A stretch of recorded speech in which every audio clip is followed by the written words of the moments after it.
Hello बच्चों, let's read the question. The question says consider a conical pendulum having bob of mass m is suspended from a ceiling through a string of length L. The bob moves in a horizontal circle of radius r. In part A, find the angular speed of the bob. In second part B, the tension in the string. ठीक है बच्चों, हमें यहाँ पे ये diagram given है जिसके अंदर ये बोब है जिसका मास हमें कितना गिवन है, स्मॉल एम गिवन है। और ये यहाँ से स्ट्रिंग से इसको क्या किया गया है, सीलिंग से अटैच करके। ये हमारी क्या हो जाएगी, इसकी लेंथ हमें कैपिटल एल गिवन है और सर्कल जिसके अंदर ये मूव कर रहा है उसकी रेडियस हमारी कितनी हो गई, स्मॉल आर हो गई। ठीक है बच्चों, तो ये वाली लेंथ हमारी कितनी हो जाएगी, ये वैल्यू हो जाएगी हमारी square root L square minus R square, ये वैल्यू होगी। अब देखो हमें दोनों पार्ट सोल्व करने हैं, तो इस क्वेश्चन को करने के लिए हम क्या करेंगे, की कंसेप्ट अप्लाई करेंगे। की कंसेप्ट, अब की कंसेप्ट के अंदर हम क्या करेंगे कि जो हमारे फोर्सेस हैं उनको बैलेंस करेंगे। ठीक है बच्चों, की कंसेप्ट, अब की कंसेप्ट के अंदर हमारा ही ये जो बॉल है इसके ऊपर स्ट्रिंग के कारण क्या आएगा, टेंशन आएगा, तो इस डायरेक्शन के अंदर टी आ गया। और अगर ये वाला एंगल अगर हम थीटा मान लें, ठीक है बच्चों, तो इस टेंशन टी के दो कंपोनेंट हो जाएंगे। एक कंपोनेंट ऊपर की तरफ हो जाएगा, तो ये कंपोनेंट हमारा हो जाएगा T sine theta. T sine theta, और इसके कारण इस मास एम के कारण एक नीचे की तरफ ग्रेविटेशनल फोर्स लगेगा, तो टी इज इक्वल्स टू यहाँ पे क्या हो जाएगा, ये एम जी के इक्वल यहाँ पे ग्रेविटेशनल फोर्स हो गया। अब क्या होगा कि जब ये सर्कुलर मोशन के अंदर मूव करेगा तो यहाँ पे इसके ऊपर क्या लगेगा, सेंट्रीफ्यूगल फोर्स लगेगा बाहर की तरफ, उसकी वैल्यू क्या होगी, एम ओमेगा स्क्वायर, और आर रेडियस के सर्कल के अंदर मूव कर रहा है तो एम ओमेगा स्क्वायर आर, और इस तरफ जो टेंशन का कंपोनेंट होगा वो हमारा क्या हो जाएगा, टी कोस थीटा।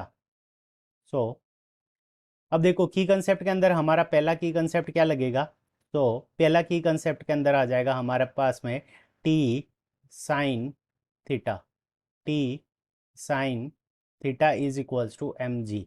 तो पहला ये हो गया हमारे पास में T sine theta is equals to M G.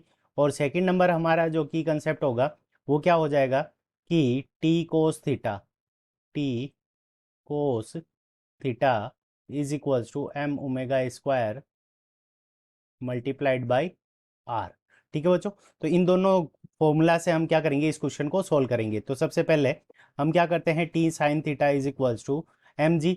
अब sine theta is equals to हमारा क्या हो जाएगा, sine theta is equals to perpendicular upon hypotenuse. तो यहाँ पे हम लिख सकते हैं T multiplied by sine theta की जगह परपेंडिकुलर सबसे पहले। परपेंडिकुलर हमारा क्या है, L square square root L square minus R square divided by L. तो ये साइन थीटा की वैल्यू होगी इज इक्वल्स टू, तो यहाँ पे इक्वल्स टू एम जी, तो ये मास मल्टीप्लाइड बाई जी के इक्वल होगा। एम जी, तो यहाँ से हमारे पास में जो टेंशन की वैल्यू आ जाएगी टी इज इक्वल्स टू, तो यहाँ से ये क्रॉस मल्टीप्लाई होगा तो यहाँ आ जाएगा L multiplied by M multiplied by G divided by square root L square minus R square. यहाँ पे ये tension in the string T की वैल्यू आ जाएगी L M G divided by square root L square minus R square, तो ये यहाँ पे टेंशन की वैल्यू आ गई। अब हमें निकालनी है ओमेगा एंगुलर वेलोसिटी, तो यहाँ पे हम क्या लिख सकते हैं, टी कोस थीटा। तो यहाँ पे टी सेकेंड पार्ट के अंदर हम यहाँ से सोल्व कर लेते हैं। सेकेंड पार्ट के अंदर T multiplied by cos theta, तो cos theta is equals to क्या हो जाएगा, बेस अपॉन हाइपोटन्यूज। बेस की वैल्यू हमारे पास में कितनी है, R divided by L is equals to M omega square, M omega square multiplied by R. यहाँ से ये आर से आर कैंसिल हो जाएगा और यहाँ से टी की वैल्यू हम यहाँ पे पुट कर देंगे।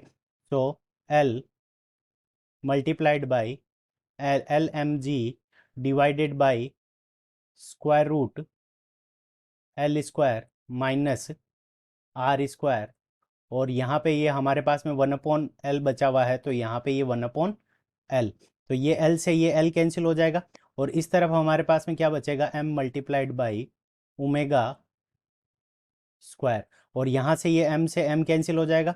यहाँ पे हमारे पास में ओमेगा स्क्वायर की वैल्यू क्या आ जाएगी, G upon square root L square minus R square, ये ओमेगा स्क्वायर की वैल्यू है, तो ओमेगा इज इक्वल्स टू हमारे पास में क्या आ जाएगा, तो ये वैल्यू हमारी स्क्वायर रूट के अंदर चली जाएगी। Square root G divided by square root L square minus R square, L square minus R square, तो ये हमारी क्या आ जाएगी, ओमेगा की वैल्यू आ जाएगी। सो टेंशन कितना आएगा, L M G divided by square root L square minus R square, और ओमेगा जो एंगुलर वेलोसिटी होगी वो square root G upon square root L square minus R square. So this is our correct answer. I hope you understood it well. Best of luck. Thank you.